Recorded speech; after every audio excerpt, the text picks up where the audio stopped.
When I showed up with my kids, Mom screamed, "You are not welcome, your sister's children are coming." I'd paid for every dish they were serving. Sister arrived yelling. I said don't let her ruin this. When my parents started backpedaling, Sister hissed, I meant every word. I looked at my confused kids and said, "We are done." What I did the next morning left their perfect family dinner, and their entire lives, in complete ruins. I'm Rachel, and I need to tell you about the day my family decided to test just how far they could push me. Spoiler alert, they found out the hard way that I have limits, and crossing them comes with consequences they never saw coming. Let me paint you the picture of my family dynamic. My parents, Marianne and Gregory, have always played favorites. My sister Claire has been the golden child since we were kids. She could do no wrong, while I was the difficult one who asked too many questions and didn't just go along with whatever they wanted. Claire married young to a guy named Sean who works in construction, and they have 3 kids, Emma, Tyler, and little Sophia. I married Ethan, who's a software engineer, and we have 2 kids, Alex and Lily, ages 10 and 8. For years, I've been the family ATM. Need money for Claire's kids' school supplies? Call Rachel. Car broke down and can't afford repairs? Rachel will handle it. Want to throw a big family dinner but don't want to pay for it? Well, Rachel's got a good job and can afford to cover the costs. I've been bankrolling family gatherings for the past 6 years, easily spending $800, $1,200 per event between the food, decorations, and whatever else they needed. But here's the kicker, despite me literally paying for everything, I was always treated like an afterthought. Claire got to plan the menu, decide on decorations, choose the timing, and basically run the show. I was just the wallet they reached into when the bill came due. And lately, it had been getting worse. 3 weeks before this particular Sunday dinner, my parents called me with their usual request. Rachel, honey, we're planning a big family dinner for this Sunday. Claire's been having such a hard time lately with Sean's work schedule, and we thought it would be nice to have everyone together. Could you help us out with the costs? I should have said no. I should have recognized the pattern by then. But I'm a people pleaser, and these are my parents and my sister we're talking about. So I agreed, like I always did. What are we thinking for the menu? I asked. Oh, Claire has it all planned out. She wants to do that fancy herb-crusted salmon, the lobster mac and cheese, those expensive steaks for the adults, and a whole spread of sides. Plus she found this bakery that makes custom cakes, she wants to order one for the kids. I did the math in my head. We were talking about feeding 12 people with premium ingredients. That's going to be pretty expensive, Mom. Are you sure we need all that? Claire's been so stressed, Rachel. She deserves to have things nice for once. You know how hard things have been for her. Hard for her? Sean makes decent money, they own their house, and Claire doesn't even work. Meanwhile, Ethan and I both work full-time, pay for our own everything, and still somehow have money left over to fund their family gatherings. But I bit my tongue and agreed to cover the costs. Over the next 2 weeks, I got text after text from Claire. The salmon needs to be wild-caught Alaskan, not farm-raised. I found a better bakery but the cake is $200 instead of $120. We need to get those organic vegetables, not the regular ones. I want to get some nice wine to go with dinner. I found a few bottles that would be perfect. Every addition to the bill, every upgrade, every small change that added another $50 to $100 here and there. By the time Sunday rolled around, I had shelled out $1,347 for this dinner. I had the receipts to prove it, every grocery store trip, every bakery order, every bottle of wine Claire had specifically requested. But here's what really got to me. On Friday, Claire called me directly. Rachel, I need to ask you something, and I hope you won't take this the wrong way. What's up? Well, I've been thinking about Sunday, and I'm worried about the kids getting along. You know how Alex can be sometimes, he's just so intense. And Lily has been going through that phase where she interrupts adults all the time. I'm worried they might ruin the peaceful atmosphere I'm trying to create for the family.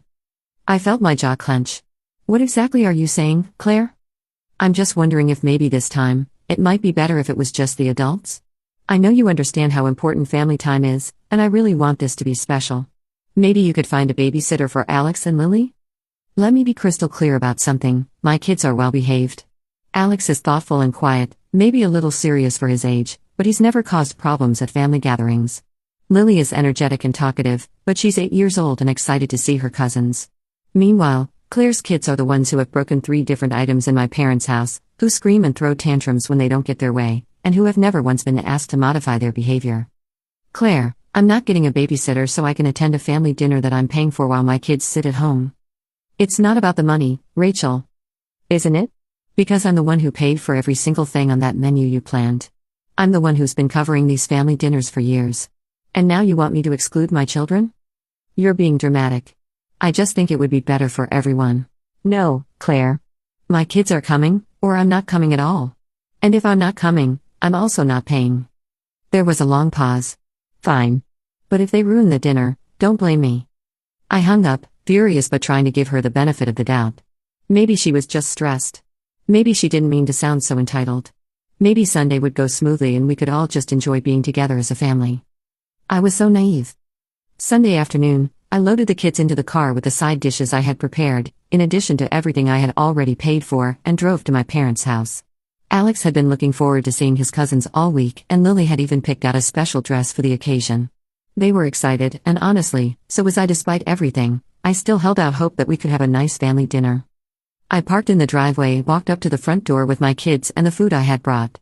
Before I could even knock, the door swung open and my mother's face appeared, not happy to see us, but panicked. Rachel. What are you doing here? I stared at her, confused. What do you mean? It's Sunday dinner. The dinner I paid for. We already told you you're not welcome here. Your sister's children are coming and we don't need the drama. I felt like I had been slapped. My kids looked up at me, confused. Lily tugged on my sleeve. Mommy, why is Grandma saying we can't come in? I'm sorry, what? I managed to get out. Mom, what are you talking about? We never discussed me not coming. Claire called yesterday and explained everything. She said you two had a fight and agreed it would be better if you didn't come this time. That is not what happened. We disagreed about whether the kids should come, and I told her they were coming or I wasn't coming at all. I never agreed not to come. My mother looked flustered, glancing over her shoulder into the house. Well, Claire said, Mom, I paid for this entire dinner. Every single dish you're about to serve, I paid for it. I have the receipts. Rachel, please don't make this more difficult than it needs to be. Claire's family is already here, and we don't want any conflict.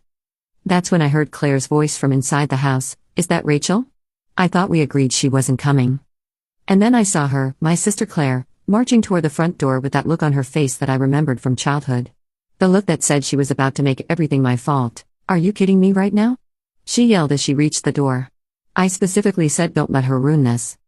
My kids instinctively moved closer to me. Alex, who's old enough to understand what was happening, looked embarrassed and hurt. Lily just looked scared. Claire, I paid for this dinner, I said, trying to keep my voice calm. Every single thing on your menu, I paid for it. It's not about the money. Then what is it about? Because from where I'm standing, it looks like you wanted me to pay for a family dinner that I'm not allowed to attend. My parents started frantically backpedaling. Mom was suddenly crying, please don't leave, she's going right now. Claire, just go inside, we can work this out. Dad appeared behind her, begging, your sister didn't mean it like that. You know how she gets when she's stressed. But Claire crossed her arms and looked me dead in the eye. Actually, I meant every word. You always make everything about you, Rachel. This was supposed to be a peaceful family dinner, and you're already causing drama just by being here. The drama of showing up to a dinner I paid for with my children? The drama of bringing your attitude and your kids who don't know how to behave in civilized company. That did it. That was the line. I looked down at my kids, who were now both clinging to my legs, and something inside me just snapped into place. A cold, calm clarity that I had never felt before.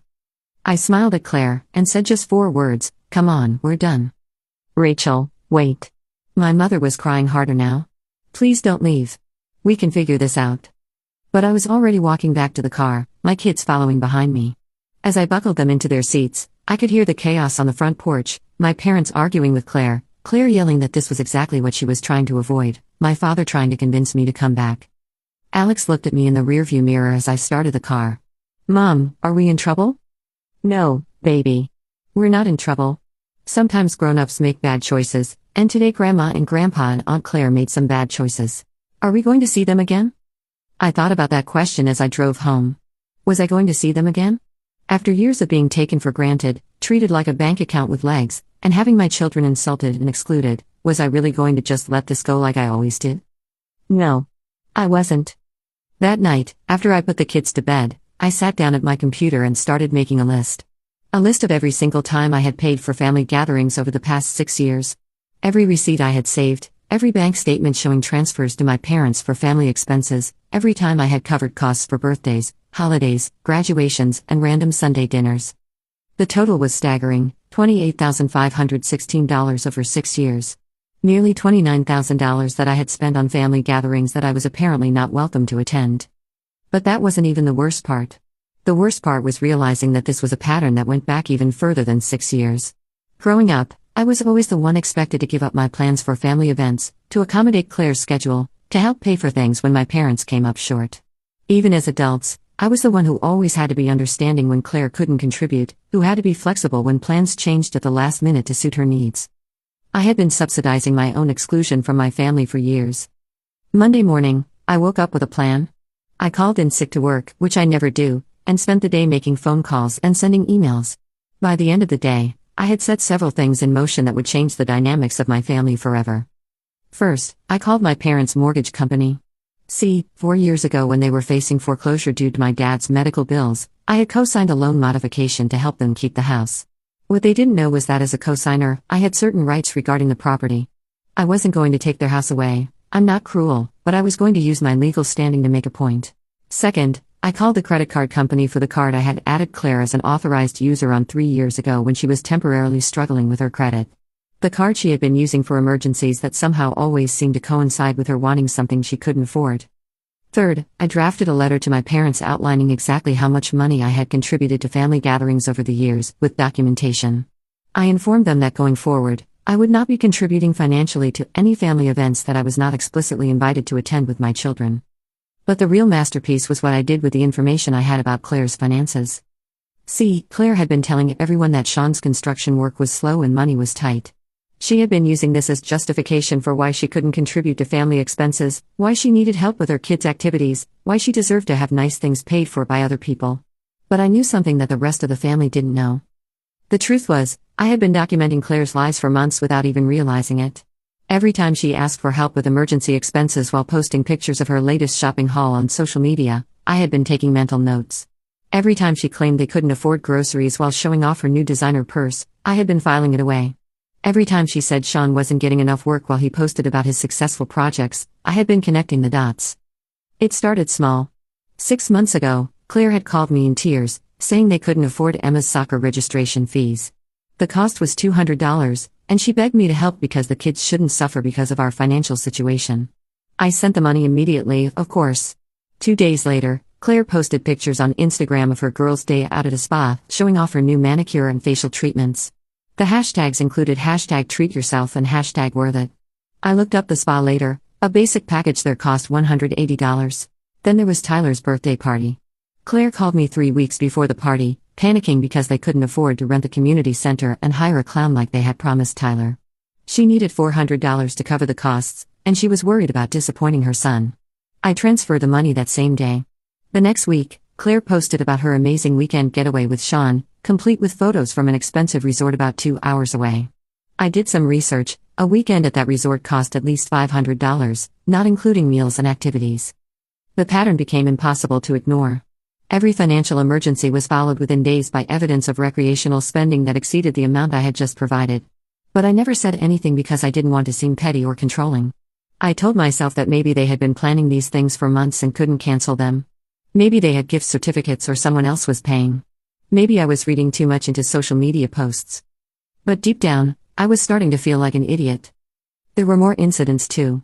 When Claire needed $300 for Sophia's daycare fees, she spent $350 on a designer handbag the same week.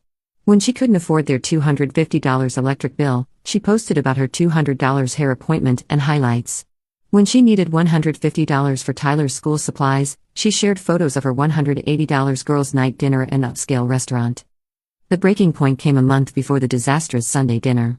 Claire called me, sobbing, saying that their car had broken down and they couldn't afford the $800 repair bill.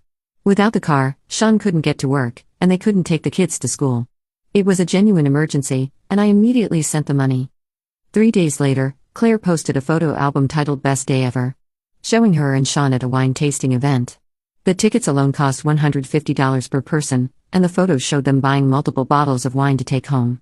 The next day, she posted about the amazing massage she had gotten at a high-end spa, complete with a picture of the receipt showing a $200 charge. That's when I realized what was happening.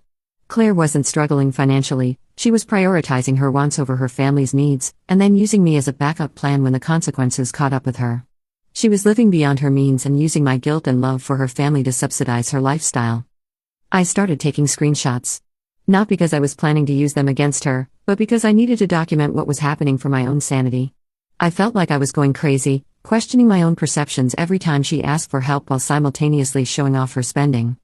By the time I compiled the evidence package, I had documented over $4,200 in emergency financial assistance that I had provided to Claire in the 6 months leading up to the Sunday dinner incident. In that same time period, I had screenshots and receipts showing that she had spent over $4,500 on spa treatments, shopping, dining out, and recreational activities. She wasn't just lying about their financial situation, she was actively choosing to spend money on herself while letting me cover her family's basic needs. She was using my generosity to fund her lifestyle while claiming to be a struggling mother who deserved sympathy and support. The most infuriating part was that she was so confident in her deception that she never even tried to hide it. She would call me crying about not being able to afford groceries, then post pictures of her expensive lunch at a trendy restaurant the same day. She would beg me to help with her kids' school expenses, then show off her new designer shoes on social media.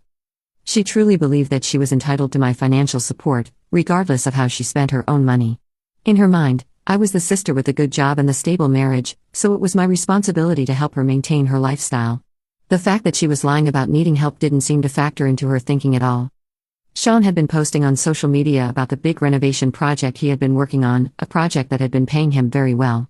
Claire had been bragging to me privately about the expensive shopping trips she had been taking, the spa days, the weekend getaways. She wasn't struggling financially at all. She was just comfortable letting me pay for everything while she spent her money on herself. So I compiled a little evidence package. Screenshots of Sean's social media posts about his lucrative work projects. Photos that Claire herself had posted of her shopping hauls and spa visits. Credit card statements showing her purchases on the card I had added her to, purchases that were definitely not emergencies. Tuesday morning, I got a call from my mother. "Rachel, honey, we need to talk. Claire told us what really happened on Sunday, and we think there's been a misunderstanding." "What did Claire tell you?" "She said you two had a fight about the kids, and that you stormed off before she could explain that she just wanted them to eat at the kids' table instead of with the adults. She said you overreacted." I almost laughed. "Mom, that's not what happened at all. Claire told me on Friday that she wanted me to get a babysitter so my kids wouldn't attend at all. And on Sunday, you told me I wasn't welcome." I was just confused. Claire had called and said, "Well, it doesn't matter what she said. The important thing is that we're family, and we should work this out." "You're right, Mom. We should work this out. Can you and Dad come over tonight? I have some things I want to show you." That evening, my parents sat in my living room while I presented them with my documentation. The spreadsheet showing $28,516 in expenses over 6 years. The receipts and bank statements. The pattern of financial contributions that coincided with me being treated as an afterthought. My mother cried. My father was speechless. "Rachel, we had no idea you had been keeping track of all this," Dad said. "I wasn't keeping track for any particular reason. I just save receipts and manage my finances carefully. But when I added it all up, I realized that I've been paying for the privilege of being treated like a second-class family member." "That's not true," Mom protested. "You're not second-class." "Mom, on Sunday you told me I wasn't welcome at a dinner I had paid for. Claire planned an entire menu, knowing I was covering the costs, and then tried to exclude my children. When I objected, I was accused of causing drama. How is that not being treated as second class?" They didn't have an answer for that. "Here's what's going to happen going forward," I continued. "I will not be contributing financially to any family gatherings unless I am involved in the planning and my children are explicitly welcome. I will not be treated like a bank account that you can withdraw from without consideration." "Of course, sweetheart. We understand." "Good. Because I've also discovered some interesting information about Claire's financial situation that I think you should be aware of." I showed them the evidence package I had compiled. Sean's social media posts about his successful projects. Claire's shopping and spa receipts. The credit card statements showing thousands of dollars in non-essential purchases. "She's been lying to you about struggling financially," I explained. "She's been using that lie to justify not contributing to family expenses while spending freely on herself." My parents were stunned. They had been giving Claire money for her kids' activities, helping with her grocery bills, even paying for her car repairs, all while she was spending hundreds of dollars on designer clothes and spa treatments. "We need to talk to Claire," Dad said. "That's up to you. But I want you to understand that I'm done being the family ATM. I'm done paying for events that I'm not welcome at. And I'm done being treated like my contributions don't matter. Wednesday, Claire called me, furious. What the hell did you say to Mom and Dad? They're asking me all these questions about money and demanding to see my credit card statements. I told them the truth, Claire. You showed them my private information. How did you even get my credit card statements? They're statements for the credit card that I pay for, that you're an authorized user on. I have every right to see where my money is being spent. That's not the point. You're trying to turn them against me. I'm not trying to turn anyone against anyone. I'm just done being lied to and taken advantage of. I never lied to you. Claire, you told me you were struggling financially while spending $400 at Nordstrom and $200 on spa days. You planned an expensive dinner menu knowing I would pay for it, and then tried to exclude my children from attending. You called our parents and told them I wasn't coming when we never agreed to that. Which part of that isn't lying? There was a long silence on the other end of the phone. You're my sister, she finally said. You're supposed to support me. I have been supporting you. For years. But supporting you doesn't mean letting you walk all over me and my children. This is ridiculous. It's just money. If it's just money, then you can start paying for your own share of family dinners. She hung up on me. Thursday, my parents called Claire and Sean to their house for a family meeting. I wasn't invited, which was fine by me. I heard about what happened from my father later. They confronted Claire about the financial lies. They told her that they knew about Sean's successful projects and her personal spending. They informed her that they would no longer be providing financial assistance based on false claims of hardship. But the real bombshell came when they told her that if she wanted to continue having family dinners, she would need to contribute financially and stop excluding me and my children. Rachel is our daughter too, my mother had said. And Alex and Lily are our grandchildren. If you can't treat them with respect, then maybe you're the one who shouldn't be coming to family dinners. Claire apparently lost her mind. She started screaming about how I had always been jealous of her, how I was manipulative and calculating, how I was trying to ruin her relationship with their parents. She accused me of being vindictive and petty. Sean, to his credit, tried to calm her down and suggested that maybe they should all take a step back and cool off. But Claire wasn't done. She made the mistake of making threats. Fine. She had screamed. If you choose Rachel over me, then you won't see me or my kids anymore. And when Sean's next project comes in, we're moving out of state and you'll never see your grandchildren again. My parents were devastated. But they didn't back down. Claire, my father had said, we're not choosing anyone over anyone. We're asking you to treat your sister and her children with basic respect. If you can't do that, then maybe some time apart would be good for everyone. Claire stormed out, Sean following behind her with an apologetic look. Friday, I got a call from Sean. Rachel, I need to apologize to you. I had no idea Claire had been. Well, that she had been handling things the way she had been. Sean, you don't need to apologize for Claire's behavior. Yes, I do. I'm married to her, and I should have been paying more attention to what was going on. I knew you had been helping with family dinners, but I didn't realize you were paying for everything while being treated like crap. I appreciate that, Sean. Claire's been telling me that your parents always favored you growing up, that you were the golden child and she always felt left out. But seeing how she's been acting this week, I'm starting to think maybe she's been seeing things differently than they actually were. That was interesting. Claire had always claimed that I was the favorite, while from my perspective, she had always been the one who could do no wrong. Sean, I want you to know that I don't have any problem with you or the kids. This is between me and Claire. I know. And I'm hoping we can work it out eventually. But right now, Claire is convinced that you're trying to destroy her relationship with her parents, and she's not willing to listen to reason. I'm not trying to destroy anything. I just want to be treated with respect. I get that. And I think, deep down, Claire knows that too. She's used to things being a certain way, and she doesn't like change. The certain way being that I paid for everything while she got all the credit and control. Yeah, I could see why she wouldn't like that change. Over the next few weeks, the fallout continued. Claire refused to attend any family gatherings, even small ones, unless I was excluded. My parents refused to exclude me and my children.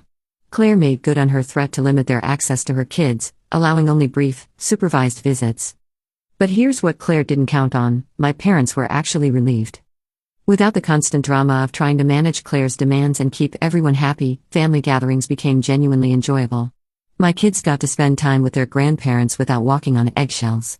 My parents got to relax and enjoy themselves instead of worrying about Claire's next outburst. And without Claire's expensive tastes driving up the costs, family dinners became affordable enough that we could have them more frequently. Instead of big, elaborate meals that cost over $1,000, we had simple, comfortable gatherings that cost a couple $100s and were split evenly between my parents and me. The real victory came 2 months later, when Claire's perfect facade started crumbling in ways she never expected. See, when I had removed her as an authorized user from my credit card, Claire had assumed she could just apply for her own card to maintain her lifestyle. What she didn't realize was that all those emergency purchases she had been making on my card had been reported to the credit bureaus under her name as an authorized user. When she applied for her own credit, the bank saw someone with massive spending habits and no corresponding income history. She was denied. Repeatedly. Meanwhile, Sean's construction projects were seasonal. The big renovation job he had been working on ended, and winter meant fewer opportunities for outdoor work. Suddenly, the household income that Claire had been supplementing with my credit card was no longer sufficient for her lifestyle. But it got worse. Remember how I had co-signed on my parents' loan modification? Well, I had been paying attention to the terms of that agreement. When I stopped contributing to family expenses, my parents had to dip into their savings to cover the costs they had been expecting me to handle. After a few months of this, they were struggling to make their mortgage payments. I could have helped them. I wanted to help them. But I had told them that I would only contribute to family expenses if I was involved in the planning and my children were welcome. They were welcome to ask for my help, but it had to be on equal terms. Instead, they asked Claire and Sean to help with the mortgage payments. Claire's response? We can't afford to help right now. Money's tight. This was the same Claire who had been spending freely on my credit card for months. The same Claire who had been telling everyone she was struggling while living well beyond her means. My parents finally saw the truth. Not only had Claire been lying about her finances, but she was willing to let them lose their house rather than contribute to expenses or compromise on her demands to exclude me from the family. That's when my mother called me, crying. Rachel, I'm so sorry. I don't know how we let things get this bad. We've been so focused on trying to keep Claire happy that we forgot to appreciate what you've been doing for us all these years. Mom, I never wanted you to choose between us. I just wanted to be treated fairly. I know, sweetheart. And we haven't been treating you fairly. We let Claire manipulate us into thinking you were the problem, when really, she was the one causing all the drama. What do you want to do now? We want to make things right. We want to have a family dinner, a real family dinner where everyone is welcome and everyone contributes. We want to apologize to Alex and Lily for the way they were treated. And we want to figure out how to be a family again. The next Sunday, we had a family dinner. My parents, Ethan and me, and our kids. No elaborate menu, no expensive wine, no fancy cake. Just a simple meal that my parents and I planned together, with costs split equally. Alex and Lily were hesitant at first, but they warmed up when they realized their grandparents were genuinely happy to see them. We played board games after dinner, and my parents told stories about when I was little. It was the kind of family gathering I had been hoping for all along. But the real turning point came when my father pulled me aside. Rachel, I need to ask you something, and I want you to be honest with me. That loan modification we signed a few years ago, you could demand immediate payment of the full amount if you wanted to, couldn't you? I nodded. As a cosigner, I have certain rights. But Dad, I would never do that to you. I'm not trying to hurt you financially. I know you're not. But you could have. All this time, you could have used that as leverage to get your way, and you never did. Because that's not what family does. Family doesn't use financial leverage to manipulate each other. He was quiet for a long moment.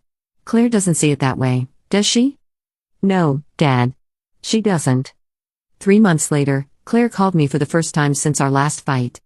Rachel, I need to talk to you. I'm listening. Sean and I are having problems. Financial problems. And other problems. I'm sorry to hear that. The thing is, I've been thinking about everything that happened, and I realized that maybe I wasn't being fair to you. What do you mean? I mean, you were paying for everything, and I was acting like it was my right to control everything. That wasn't fair. It was the closest thing to an apology I had ever gotten from Claire. I appreciate you saying that. I was wondering if maybe we could try again. Have a family dinner, I mean. But do it differently this time. What would differently look like? Everyone contributes equally. Everyone gets a say in the planning. And everyone's kids are welcome. That sounds reasonable. There's just one thing. Sean and I really are struggling now. We can't afford to contribute as much as we used to. Well, as much as you used to contribute on our behalf. Claire, I was never asking you to contribute the same amount I was. I was asking you to contribute something, and to treat me and my children with respect. I know. And I'm sorry. I really am. We had that family dinner a month later. Claire and Sean contributed $50 and helped with the cooking. My parents contributed $50 and provided the location. Ethan and I contributed $100 and brought dessert. It was a small, simple meal, but it was comfortable and genuinely enjoyable. Claire was different. Not completely different, she still had her moments of entitlement and drama. But she was making an effort to be considerate, to include everyone in conversations, to treat my kids with kindness. The real test came when Lily accidentally knocked over a glass of wine, staining the tablecloth. Old Claire would have made a scene, would have blamed me for not controlling my child, would have made Lily feel terrible for the accident. New Claire took a deep breath and said, "Don't worry about it, Lily. Accidents happen. Let's just clean it up." It was a small moment, but it was everything. After dinner, Claire pulled me aside. "Rachel, I need to tell you something. When I was telling Sean about how things used to be between us, describing how you always got your way and how unfair Mom and Dad were to me, he asked me to give him specific examples. And? I couldn't. I could remember feeling like you were the favorite, but when I tried to think of actual examples of them treating you better, I couldn't come up with any. All I could think of were examples of them asking you for things, expecting you to help, relying on you to solve problems. Claire. I think I was jealous of you, but not for the reasons I thought. I was jealous because you were the responsible one, the one they could count on. And instead of trying to be more responsible myself, I resented you for it. We all make mistakes. Yeah, but I made the same mistakes for years. And I made them at your expense. We're not perfect now. We probably never will be. Claire still has moments where she forgets that she's not the center of the universe. My parents still occasionally fall back into their old patterns of expecting me to solve everyone's problems. But we're trying. And that's more than we had before. The real victory wasn't in the revenge I got on Claire, or in proving that I had been right all along. The real victory was in learning that I didn't have to accept being treated poorly just because we were family. That I could set boundaries and enforce them, even with the people I loved most. And maybe, just maybe, that setting those boundaries actually made our family stronger in the end. My kids learned something too. They learned that their mom wasn't going to let anyone treat them badly, not even their own family. They learned that they deserved to be treated with respect, and that they should never accept less than that. That lesson alone was worth everything we went through. These days, our family dinners are smaller, simpler, and more honest. We split the costs, we all contribute to the planning, and everyone's children are welcome. Claire and I will never be best friends, but we're learning to be sisters again. And sometimes that's enough. The funny thing is, that Sunday dinner that started this whole mess? The one where I was told I wasn't welcome? They never did eat it. After I left and Claire stormed out, my parents were left with $1,347 worth of fancy food and no family to share it with. They ended up giving most of it to their neighbors. Mom told me later that as she was packing up the untouched salmon and lobster mac and cheese, she finally understood what I had been trying to tell them all along. It wasn't about the money. It was about the principle. It was about being valued and respected, not just used. "I spent all that time worrying about keeping Claire happy," she said, "and I forgot to make sure you were happy too." It took a near disaster for them to realize that I had been the one holding our family together all along, not tearing it apart. And while I wouldn't recommend the scorched earth approach to everyone, sometimes people need to see exactly what they're going to lose before they appreciate what they have. That morning after the dinner disaster, when I made all those phone calls and sent all those emails, I wasn't trying to destroy my family. I was trying to save it. And in the end, I think I did. Just not in the way any of us expected.